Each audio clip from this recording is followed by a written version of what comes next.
لیکن اس کے لیے اب یہ دو صورتیں ہیں، اور یہاں خاص طور پر نوٹ کر لیجئے کہ یہ معوذتین یہ ایک صورت بھی ہو سکتی تھی، لیکن قرآن حکیم میں جو عام مزاج ہے کہ صورتیں جوڑوں جوڑوں کی شکل میں ہے، تو دو حصوں میں تقسیم کر دیا۔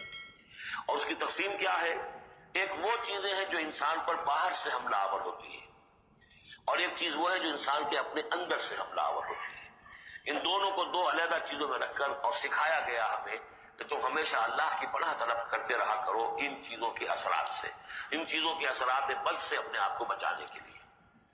بسم اللہ الرحمن الرحیم، قل اعوذ برب الفلق، کہو کہ میں پناہ میں آ گیا صبح کے رب کی۔ فلق ویسے تو یہ لفظ ہم پڑھ چکے ہیں سورہ انعام میں، فالق الاصباح، رات کی تاریکی کا پردہ پھٹتا ہے اور سفیدہ سحر نمودار ہوتا ہے۔ یا گٹھلی، فالق الحب والنوائب، وہ جو گٹھلی ہوتی ہے وہ بھی پھٹتی ہے تو اس میں سے دو پتیاں نکلتی ہیں تو درخت بنتا ہے۔ اس اعتبار سے فلق سے مراد یہاں صرف صبح نہیں ہے، بلکہ جو اگلی صورت میں آ رہا ما خلق، جو بھی کچھ اس کائنات میں اس نے پیدا کیا ہے در حقیقت وہ عدم کا پردہ چاک کر کے اس کو وجود بخشا ہے۔ عدم سے، عدم محض سے، کریشن ایکس نیہیلو، بغیر کسی شے کے کسی شے کو بنانا۔ تو قل اعوذ برب الفلق من شر ما خلق، میں پناہ میں آتا ہوں اس کی تمام مخلوقات کی پناہ سے۔ اب آپ غور کیجئے، مخلوق ظاہر بات ہے خالق کی طرح کامل تو نہیں ہو سکتی، مخلوق کے اندر کوئی نہ کوئی پہلو جو ہے وہ کمی کا، تقصیر کا، نقص کا رہ جائے گا۔ تو گویا کہ ہر مخلوق میں شر کا پوٹینشل ایلیمنٹ موجود ہے۔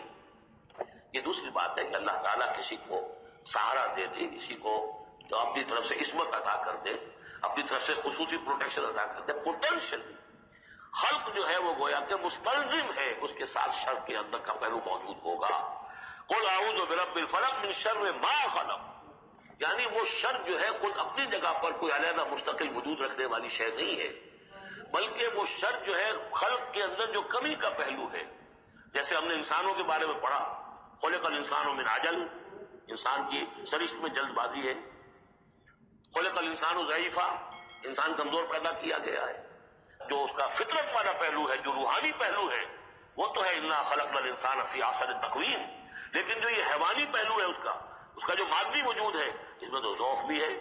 ان الانسان خلق ہلوعا اذا مسہ الشر جزوعا واذا مسہ الخیر منوعا، یہ تمام چیزیں جو ذہن میں رکھیے۔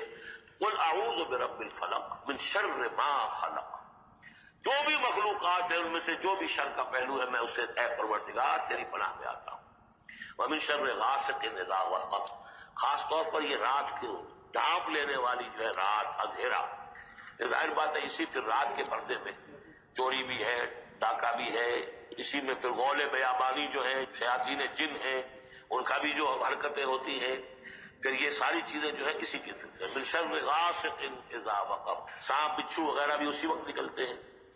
ومن شر النفاثات فی العقد، اور جو عورتیں گانٹھیں باندھ کر پھونکے مارتی ہیں، یہ جو بھی ٹونے ٹوٹکے ہوتے ہیں اور اس کی وجہ سے لوگوں کو نقصان پہنچایا جاتا ہے، گویا کہ یہ بھی اس کے اندر بھی کوئی حقیقت ہے۔ یہ سفلی عملیات بھی ہیں، ان کے بھی اثرات ہیں۔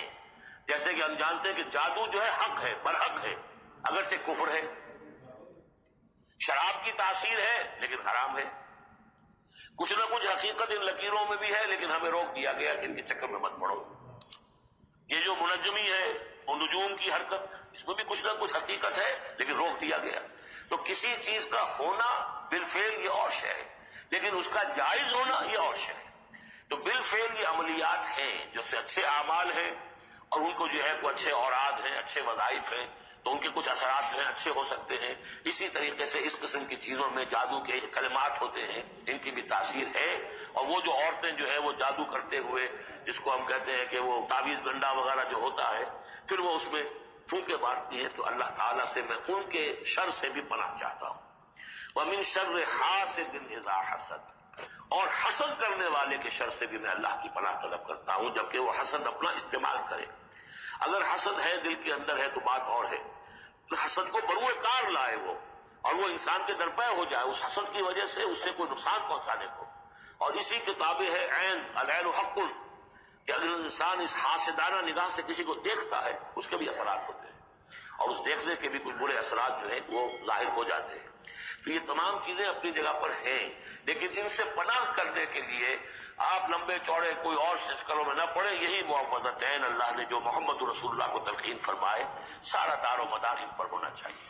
تعوذ کرتے رہے، اس لیے کہ ہم پڑھ چکے ہیں سورہ بقرہ میں کہ حضرت سلیمان کے زمانے میں جنات جو تھے انہوں نے یہ سارے کام شروع کیے تھے اور لوگ ان سے سیکھتے تھے جادو ٹونا، اور آج بھی نقش سلیمانی کے نام سے بکتے ہیں اس قسم کے جو بھی تعویذات ہوتے ہیں، اور وہ ایک دھندا بنا ہوا ہے. تو اس کو لوگوں نے سیکھا اور وہ لوگ جو ہے آج بھی ہمارے ہاں یہ چیزیں چل رہی ہیں، لیکن یہ چیزیں حرام کی گئی ہیں اور کہا گیا ہے کہ کوئی کسی کو نقصان نہیں پہنچا سکتا جب تک کہ اللہ کا اذن نہ ہو. اگر یہ یقین انسان کے دل میں ہو تو پھر اسے کوئی نقصان نہیں ہوگا. اور ویسے تو یہ ہے کہ تکلیف اللہ کی طرف سے کسی وقت آ سکتی ہے بغیر اس کے کہ کوئی اور آپ کو پہنچائے، اللہ کی طرف سے خود بھی آ سکتی ہے. بارک اللہ لی و لکم فی القرآن العظیم ونفعنی وإیاکم بالآیات والذکر الحکیم.